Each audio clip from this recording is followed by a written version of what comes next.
Sean todos muy bienvenidos.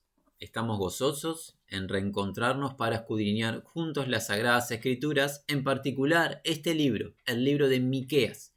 Invitamos a todos los que lo deseen dirigir su mirada al Antiguo Testamento, el libro de Miqueas. En esta oportunidad, el capítulo número 4 dice así la palabra de Dios. Acontecerán los postreros tiempos que el monte de la casa de Jehová será establecido por cabecera de montes, y más alto que los collados, y correrán a él los pueblos. Vendrán muchas naciones y dirán: venid y subamos al monte de Jehová, y a la casa del Dios de Jacob, y nos enseñarán sus caminos y andaremos por sus veredas, porque de Sión saldrá la ley y de Jerusalén la palabra de Jehová.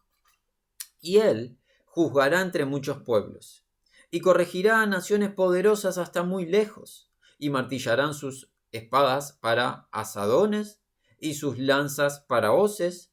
No alzará espada nación contra nación, ni se ensayarán más para la guerra. Y se sentarán cada uno debajo de su vid y debajo de su higuera, y no habrá quien los amedrente, porque la boca de Jehová de los ejércitos lo ha hablado. Aunque todos los pueblos anden cada uno en el nombre de su Dios, nosotros con todo andaremos en el nombre de Jehová nuestro Dios eternamente y para siempre. En aquel día, dice Jehová, juntaré la que cojea y recogeré la descarriada y a la que afligí, y pondré a la coja como remanente y a la descarriada como nación robusta, y Jehová reinará sobre ellos en el monte de Sión desde ahora y para siempre. Y tú, oh torre del rebaño, fortaleza de la hija de Sión, hasta ti vendrá el señorío primero y el reino de la hija de Jerusalén. Ahora, ¿por qué gritas tanto? ¿No hay rey en ti? ¿Pereció tu consejero, que te ha tomado dolor como mujer de parto? Duélete y gime, hija de Sión, como mujer que está de parto, porque ahora saldrás de la ciudad y morarás en el campo y llegarás hasta Babilonia. Allí serás liberada, allí te redimirá Jehová de la mano de tus enemigos. Pero ahora se han juntado muchas naciones contra ti y dicen: sea profanada y vean nuestros ojos su deseo en Sión. Mas ellos no conocieron los pensamientos de Jehová, ni entendieron su consejo, por lo cual los juntó como gavillas en la era. Levántate y trilla, hija de Sión, porque haré tu cuerno como de hierro, y tus uñas de bronce, y desmenuzarás a muchos pueblos, y consagrarás a Jehová su botín, y sus riquezas al Señor de toda la tierra. Y hasta aquí la lectura de la palabra de Dios por esta oportunidad. ¿Qué hemos aprendido? Anteriormente hemos visto 3 capítulos del libro de Miqueas. Juicio tras juicio de Dios. ¿A quién? Su pueblo. Su pueblo escogido. ¿Por qué razón? Rebelión, idolatría.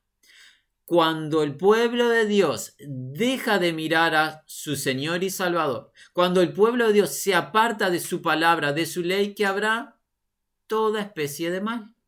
Desde los chicos hasta los grandes, desde los que gobiernan sus cabezas hasta los más pequeños, todo el pueblo está involucrado en lo malo, en la injusticia, en la iniquidad. Y así hemos visto que el Señor ha proclamado: Israel va a ir en cautiverio. Primero llegará el cautiverio para el reino del norte, Asiria se hará cargo de ello, luego para el sur lo hará Babilonia, pero el pueblo será tomado, irá en cautiverio por la razón del pecado. Y lo hemos visto capítulo tras capítulo. Y hemos dicho: ¿qué expectativa hay si en el capítulo anterior inmediato, o sea, en el capítulo número 3, quienes deberían de gobernar lo están haciendo de una manera injusta? Los gobernantes terrenales, los sacerdotes, los profetas, todos en corrupción. No hay uno destacable. Por ende, ¿cuál es la esperanza? La esperanza es el Señor.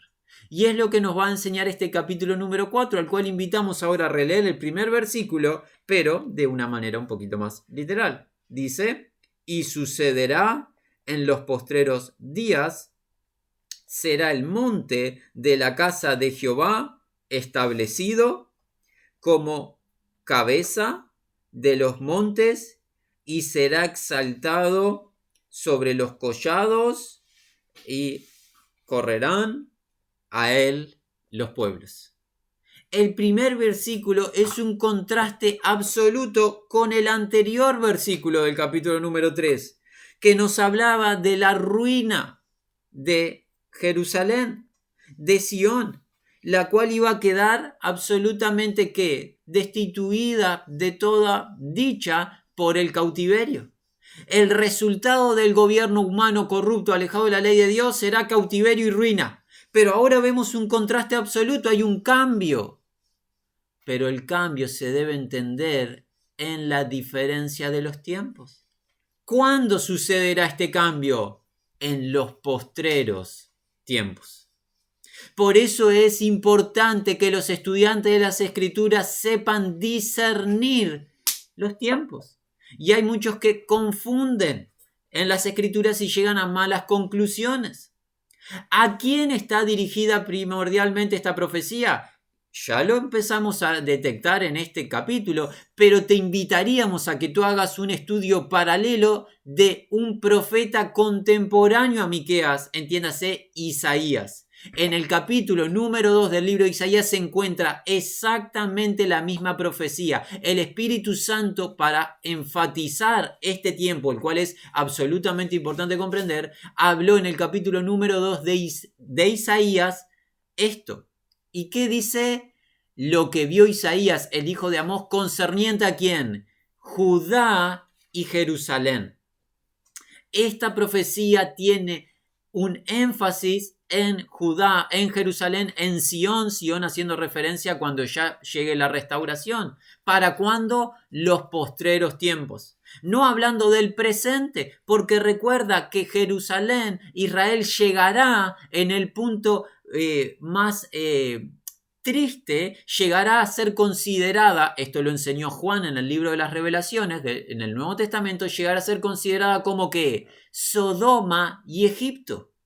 Llegará la corrupción a un punto total en la historia del desarrollo de la maldad en la tierra prometida, pero no va a quedar así para siempre. Dios tiene un plan y ese plan se centra en la obra de Dios, no en el gobierno corrupto del hombre. Ya vimos, el gobierno corrupto del hombre ruina, cautiverio, pero ahora ingresa Dios en este momento mirando hacia adelante en los postreros días y Él dice, va a haber un cambio. ¿Por qué?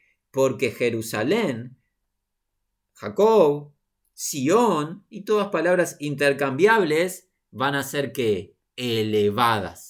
Cabeza tiene la idea de liderazgo. ¿Esto cómo lo sabemos? Alguien pregunta y es una buena pregunta. Cabeza, sinónimo de liderazgo. ¿Qué enseña la Escritura? En el Nuevo Pacto, por ejemplo, Dios es cabeza de Cristo. Cristo es cabeza del hombre. El hombre es cabeza de la mujer. ¿En qué contexto? En el contexto de autoridad, de liderazgo. Cuando se hace referencia a cabeza, se está haciendo referencia a elevación o liderazgo. Israel, Jerusalén, Sión, Jacob van a estar en estos postreros tiempos en el liderazgo. Va a ser elevación de parte de Dios. Va a haber un cambio. ¿Y qué va a pasar? Miren en este cambio. Los pueblos o las naciones hacia ella se van a dirigir corriendo. Piensa hoy, en este momento, lejos de correr los pueblos hacia Jerusalén, los pueblos quieren destruir a Jerusalén en este mismo instante que estamos en época de guerra. Las naciones aborrecen en general a Jerusalén sacando alguna tibia alianza o cercanía y algún pueblo que todavía permanece unido a Israel. El resto de las naciones cada vez más crecen ¿en qué? En desprecio. Y ha sido así a lo largo de la historia de la raza humana, el aborrecer a Israel, mas no así en los postreros tiempos. Dios dice va a haber un cambio. Los pueblos van a correr hacia Jerusalén. La pregunta es, ¿por qué correrán hacia Jerusalén en ese momento? Vamos al 2, dice, vendrán naciones muchas y dirán, venid. Estos se van a decir una nación a la otra, venid. ¿Qué vamos a hacer? Subamos, este es el ascenso, al monte de Jehová. ¿Cuál es el monte de Jehová? La casa del Dios de Jacob, o sea, en Israel, en Jerusalén. ¿Qué va a pasar cuando se suba o se dirija hacia el monte de Jehová, donde está la casa del Dios de Jacob? Dice, nos mostrará sus caminos y caminaremos en sus sendas, porque de Sión saldrá la ley y la palabra de Jehová desde Jerusalén. El epicentro del gobierno del Señor en los postreros días será ¿cuál? Jerusalén, como cabeza de los montes. Y ese gobierno llegará a los confines de la tierra.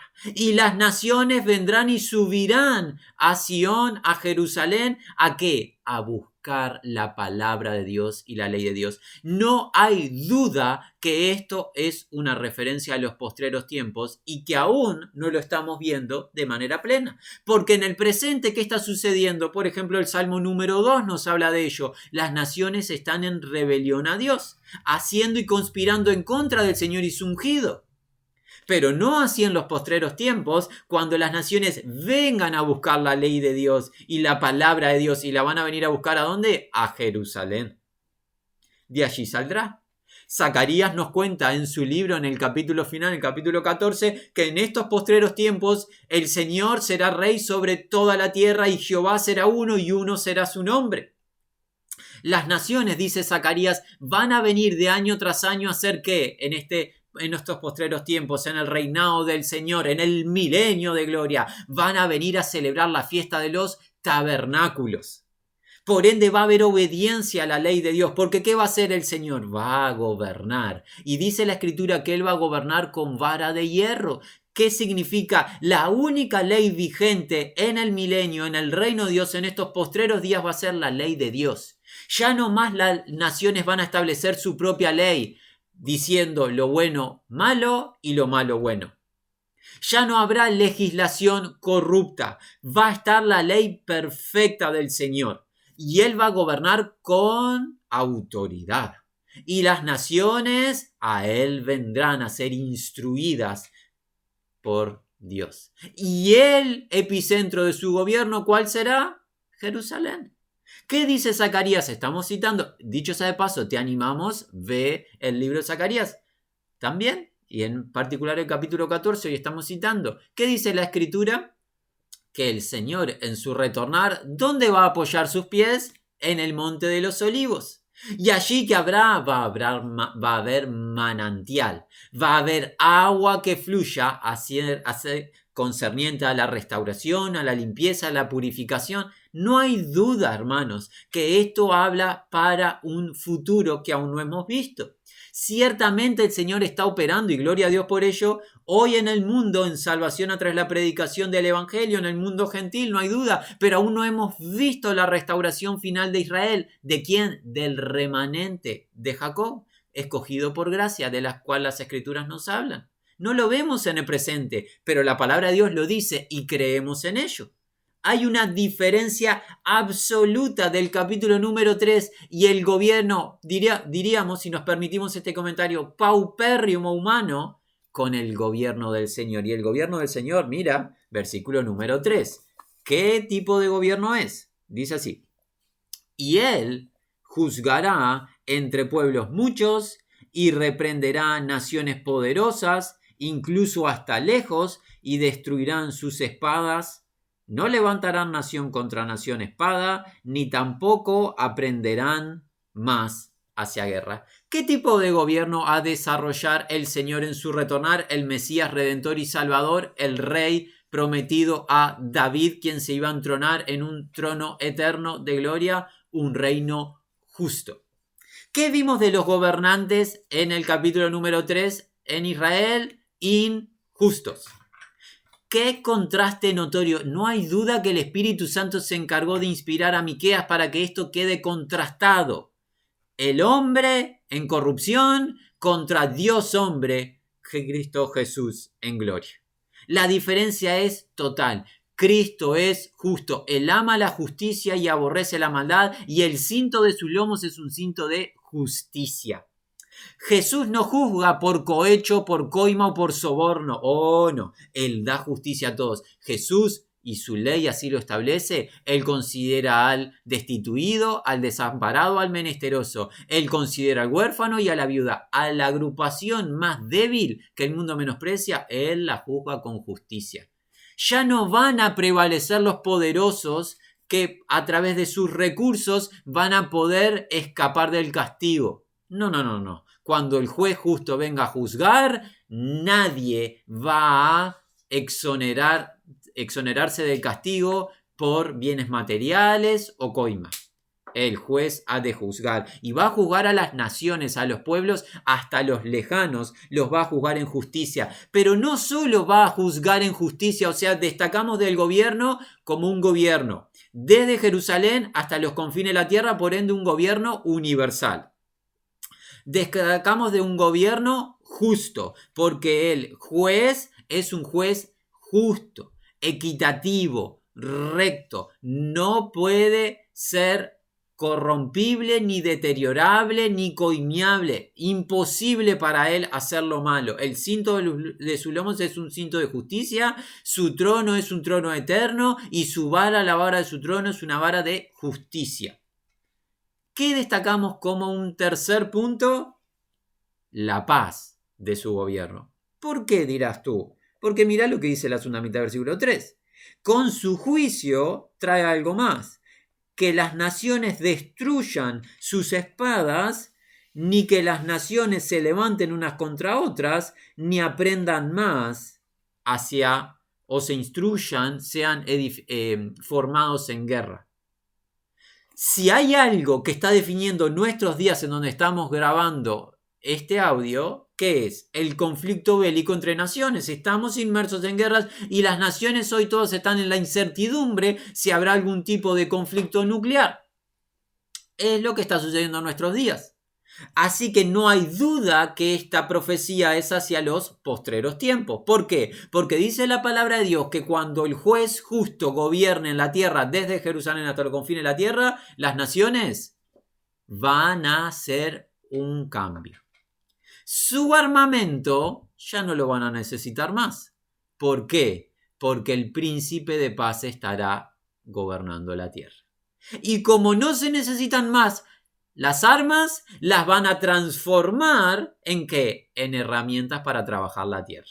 Va a haber un cambio absoluto, piénsalo. ¿No te llena de gozo? No hay nada mejor en que meditar en el reino del Señor. Ya no hay más armas, ya no hay más en las noticias de acribillaron a aquel, mataron una bomba que destruyó tal pueblo y murieron niños y murieron ancianos. No. Cuando el rey gobierne la tierra, las naciones no se pelean más entre ellas, sino que se dedican a trabajar la tierra. Porque incluso cuando el Señor esté en la tierra habrá lo prometido en el libro de Romanos, que la tierra hoy gime y desea ver con expectación la manifestación gloriosa de los hijos de Dios, y en ese momento cuando los hijos de Dios, porque el Señor va a volver y con él todos sus santos, cuando el Señor se manifieste en gloria y los santos se manifiesten, hasta la creación va a experimentar cambios.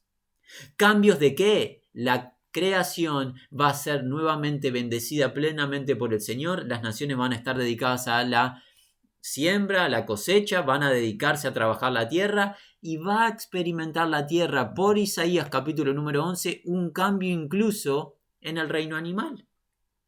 Los animales ya no serán más animales salvajes, depredadores, sino que animales como osos, como leones, como incluso víboras, serpientes, no van a causar daño, no se dañarán entre ellos, junto a los animales débiles como corderos, ni van a dañar al hombre. Incluso dice la profecía en Isaías capítulo 11 que los bebitos estarán en las cuevas de las áspides, van a estar cercanos a los lobos y nada les ha de suceder, porque habrá un cambio, estará el príncipe de paz, la creación toda va a experimentar su gloria.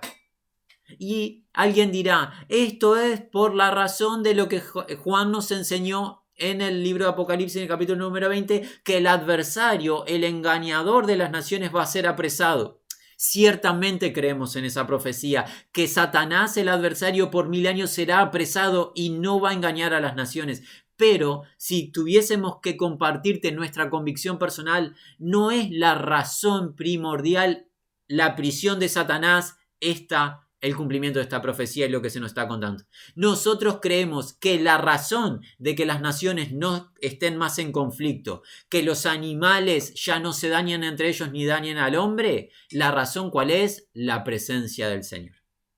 Su presencia como el príncipe de paz en esta tierra hará y traerá consigo un cambio total, y lo que no hemos experimentado aún vamos a vivir. Por eso es que la semana anterior te dijimos, ¿estás desesperanzado?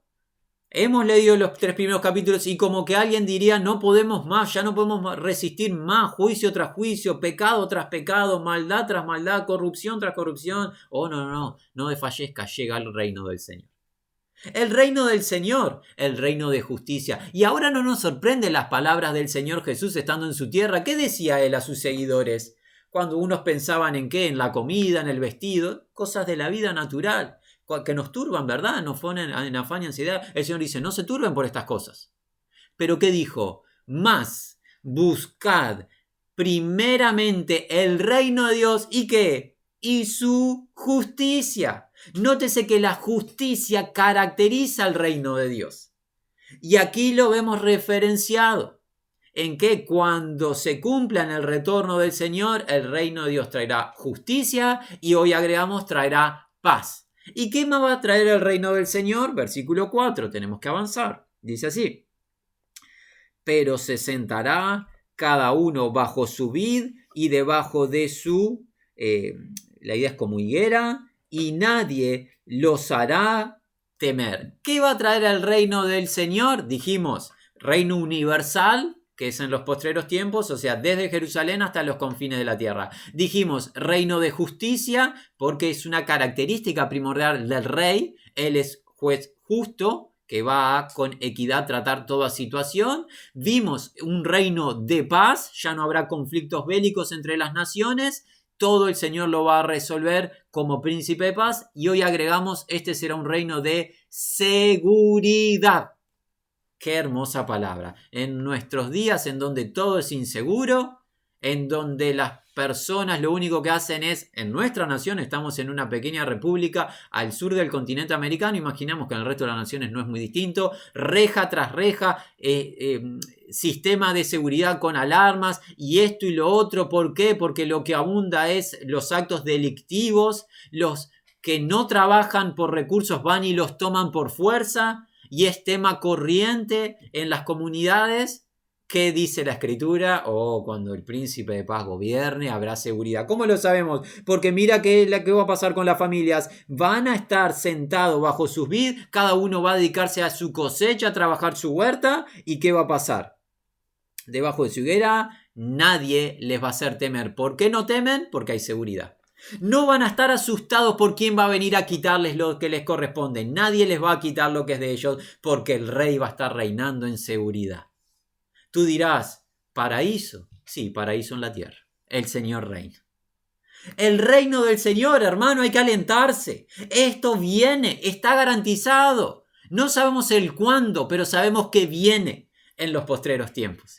Cristo lo prometió y Él lo aseguró y Él lo enseñó. Él habló de su reino ampliamente y alguien dirá, ¿y por qué ya no se habla del reino? Bueno, vaya uno a saber por qué no se habla del reino, pero está en la palabra de Dios y hoy, gracias a Dios, que lo podemos declarar y lo podemos escuchar y nos podemos gozar y nos podemos animar, que aunque hoy todo parece tenebroso, viene un final de gloria por 1000 años. Según Juan en Apocalipsis, el Señor Jesús va a reinar la tierra, con él sus santos, Jerusalén y Sión será elevada como la cabeza, el epicentro del gobierno, habrá restauración, habrá justicia, habrá paz, habrá seguridad. Y alguien dice, demasiado bueno para que sea real. Sí, mira la segunda mitad del versículo 4 lo que dice. Porque la boca de Jehová, ¿qué ha hecho?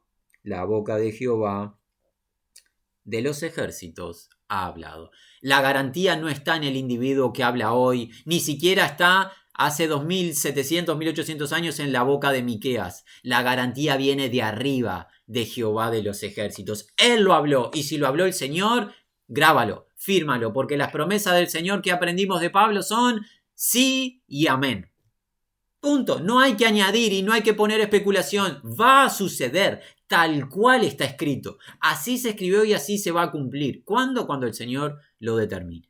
Y nosotros decimos sí, amén, y nos gozamos en el Señor. Hay más para decir acerca del reino, hay mucho para decir acerca del reino. Lo que hoy no hay es tiempo para continuar en este desarrollo, descripción de estos primeros 4 versículos. Animamos a que cada uno sea estudiante diligente. Continúa el texto, ciertamente, versículo 5, así.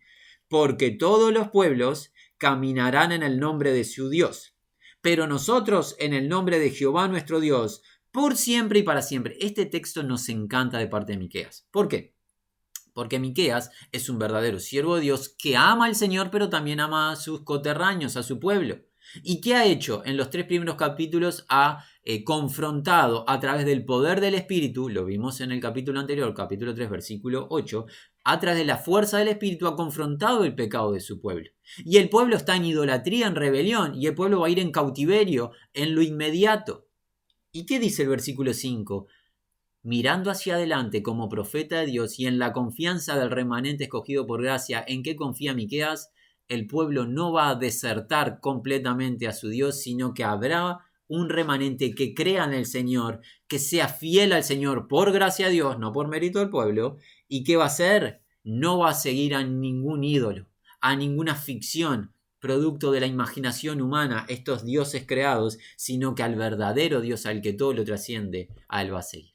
Miqueas está convencido, y nótese, esta es una convicción que denota fe real, porque lo que está viviendo en el presente Miqueas es lo contrario a lo que está diciendo.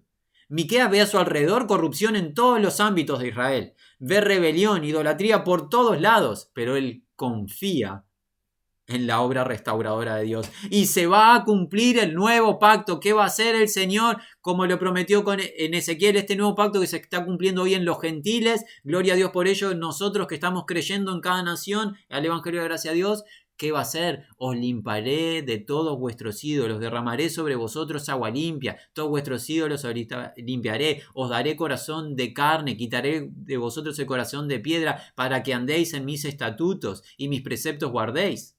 Va a cumplirse en este remanente final escogido por gracia de Israel el nuevo pacto. El pacto que dice el Señor: pondré mi ley en su mente, las escribiré en su corazón, seré a ellos por Dios, ellos me serán a mí por pueblo, y ninguno señalará a su prójimo ni a su hermano diciendo: conoce al Señor, porque todos me conocerán. Seré propicio a sus injusticias y nunca más me acordaré de sus iniquidades. De esa misericordia aprenderemos más de este Dios bendito hacia el final del libro. Ya llegará, por lo tanto, versículo 6 dice: en día aquel, dice Jehová, congregaré a la lisiada y a la expulsada congregaré, y a aquellos quienes he afligido. Nuevamente la palabra de Dios asemeja al pueblo de Dios ¿a qué? A ovejas.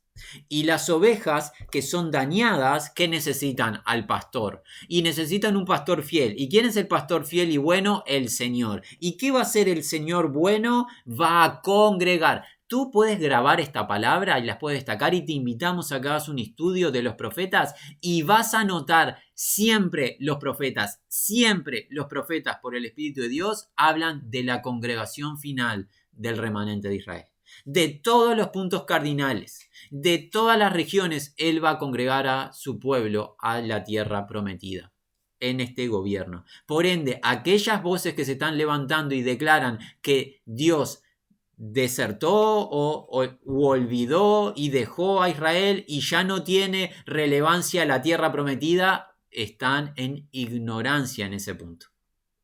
Dios promete un final de restauración. Aunque hoy no lo veamos, Dios lo promete, que va a restaurar a su pueblo Israel. Nuevamente, la profecía primordialmente para quien comienza Isaías capítulo 2. Estamos hablando de una profecía idéntica en paralelo. Lo que vio Isaías, hijo de Amós, concerniente a quién? Judá y Jerusalén. Siempre Dios ha hablado desde Abraham que a través de la descendencia de Abraham él llegaría a bendecir a todas las familias de la tierra. Comienza con Israel para bendecir a la familia de la tierra, y no habla la escritura del rechazo, algunos de lo que están enseñando en presente, del rechazo total de Israel. Ciertamente hay disciplina para Israel, y lo peor para Israel está para venir, la tribulación de Jacob, de la cual nos habló Jeremías, pero no habrá destrucción total, sino que Dios tiene un plan de redención y va a hacer que Él va a ir por las ovejitas de su pueblo lastimadas, las lisiadas, las que están desterradas, a ellas va a congregar y va a tratar a las que afligió. Dice: y pondré o estableceré a la lisiada como qué, como un remanente, y a la expulsada se va a convertir en qué, en una nación fuerte. Y va a pasar algo: y será rey Jehová sobre ellos en el monte de Sión, desde ahora tanto para siempre. Creemos que ese ahora está aplicado ¿a qué? Al contexto de la profecía, en los postreros tiempos, cuando el Señor retorne y gobierne, va a gobernar desde ese punto para siempre. Hoy, ¿cómo gobierna el Señor? Él es el rey total, pero está gobernando en los corazones de los que han recibido su palabra. Por su permiso, el que rechaza su palabra no está siendo gobernado por el Señor. ¿Qué lo está gobernando? El príncipe de la potestad del aire, las tinieblas, la corrupción, el pecado. Pero Cristo está gobernando a todos los que creen en su palabra. Pero en este momento, cuando Él retorne y restaura a su pueblo, Él va a ser el rey sobre toda la tierra nuevamente. Zacarías lo habla en su capítulo 14. Él será el rey de toda la tierra, Él será uno y uno su nombre. Y va a reinar el Señor. Va a reinar en el versículo número 7 sobre ellos en el monte de Sión. Sión, esta referencia al monte de Sión, a Jerusalén, pero en su versión restaurada. No en la corrupción presente por el pecado, sino cuando el Señor la transforme, la restaure y reciban a Cristo Jesús, aquel a cual han traspasado, y haga lamentación, como dice Zacarías en su profecía. Versículo 8. Y tú, la torre del rebaño, fortaleza de la hija de Sión, hasta ti vendrá, y entrará el dominio primero, el reino de la hija de Jerusalén. Ahora el versículo número 9 es interesante. ¿Por qué? Porque lo que sucede en la profecía, que a veces es difícil de comprender, es el cambio de tiempos. Vemos los pantallazos y la gloria que sucederá a futuro, pero ahora parece que el profeta, por el Espíritu Santo, vuelve al presente en el cual él vive. Y mira lo que dice el versículo 9. Ahora, ese ahora es importante. Ahora, ¿por qué gritas rugiendo? ¿Rey no en tu medio o en medio de ti? ¿Ha tu consejero perecido? Son las preguntas que plantea el Señor. Porque te ha prevalecido el dolor como mujer de parto. Todas estas preguntas, ¿a qué aplican? A la situación presente de los días de Miqueas, ya no a los postreros tiempos, sino al presente. ¿Qué está sucediendo en el presente? Se viene el cautiverio. ¿Y qué se empieza a ver en el pueblo? El gemir, el dolor. Y estas son las preguntas. ¿Qué pasó? ¿No está el rey en ti? ¿Y qué sucedía? Recuerdan, esta es una reprensión, el versículo número 9. ¿Qué sucedía? Quienes gobiernan a Israel están en absoluta corrupción.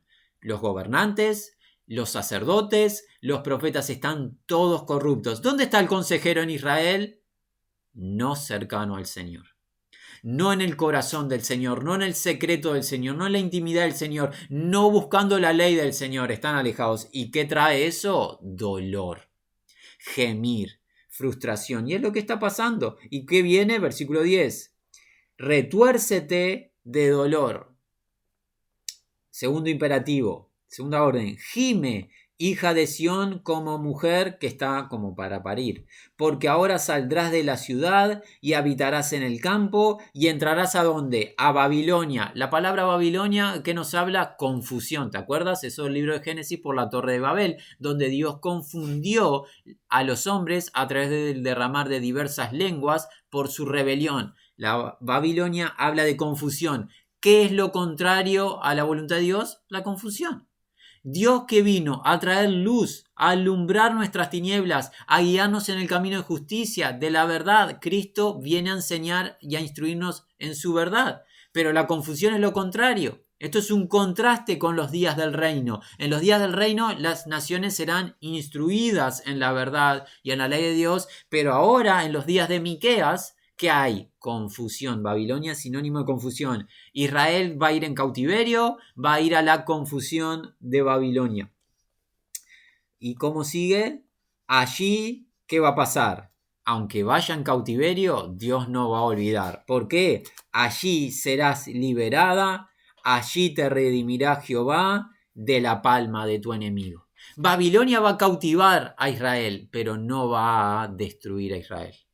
El cautiverio no será eterno. El Señor va a redimir. Y esa palabra redención es muy importante porque es la obra de Cristo Jesús, el Mesías. Es lo que disfrutamos cada uno de los que creemos al Evangelio, a su muerte en la cruz del Calvario por nuestros pecados y a su postrera resurrección de entre los muertos para nuestra justificación por la fe.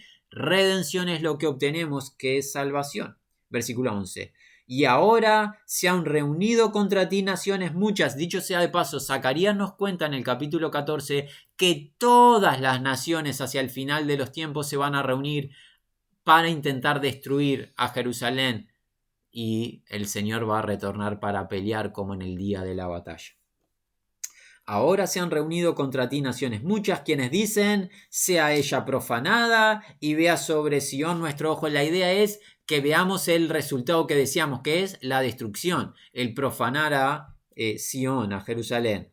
Pero, y el versículo 2 es importante, contrasta, pero ellos, quienes, las naciones, no conocen los pensamientos de Jehová, porque están confundidos, ni entienden su consejo, porque él los congregará como gavillas en la era. El Señor a los adversarios de las naciones los va a congregar y va a pelear por Jerusalén. Eso enseña Zacarías. El Señor va a batallar en favor de su pueblo, va a venir a defender a su pueblo.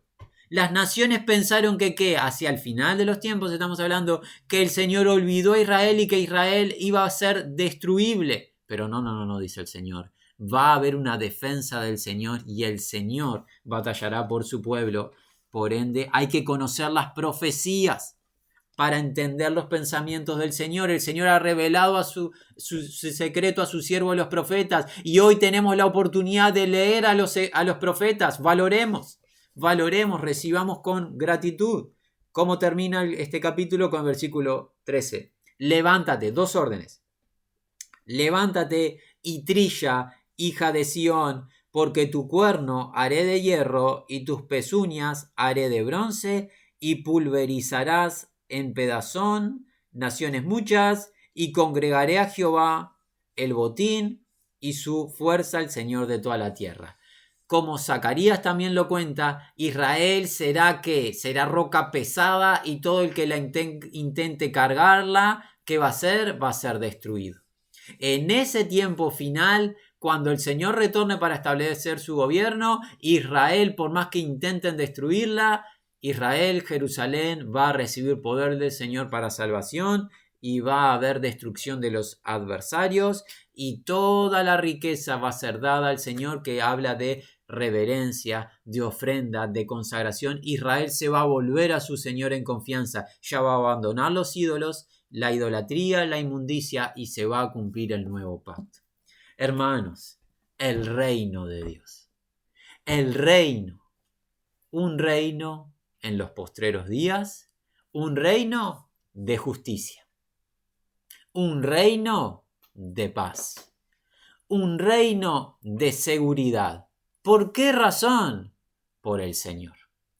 Todo se basa en el Señor de gloria.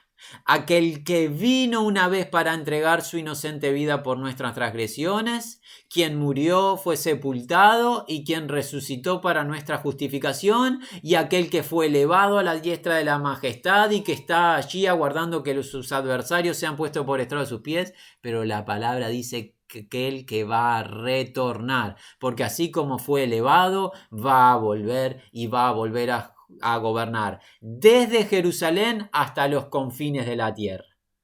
El reino de Dios es lo que aguardamos con expectativa. Y tú dirás, ¿y cómo ingreso al reino? La única manera de ingresar al reino no es por obras, no es por mérito, no es por amiguismos, no es por ninguna acción humana, sino la confianza en la obra redentora de Cristo Jesús. Tú puedes hoy asegurar tu presencia en el reino de Dios si, al creer la palabra, al ponerte de acuerdo con Dios con tu estado de pecado y que no te puedes salvar a ti mismo, tú crees en que Cristo murió por ti y resucitó para tu justificación. Hoy puedes tener tu porción en el reino de Dios por lo que Cristo hizo a tu favor y no por tus méritos, porque no los tienes. Y cuando digo tú no tienes méritos, particularmente digo yo no tengo méritos. Nadie merece ingresar al reino de Dios. No merece Israel, no merece el mundo gentil, nadie merece, pero es gracia de Dios en Cristo Jesús. Y nos gozamos en haber podido compartir juntos esta profecía. Nos resta el deseo que la gracia y paz de Dios sea con todos los que aman a Jesucristo.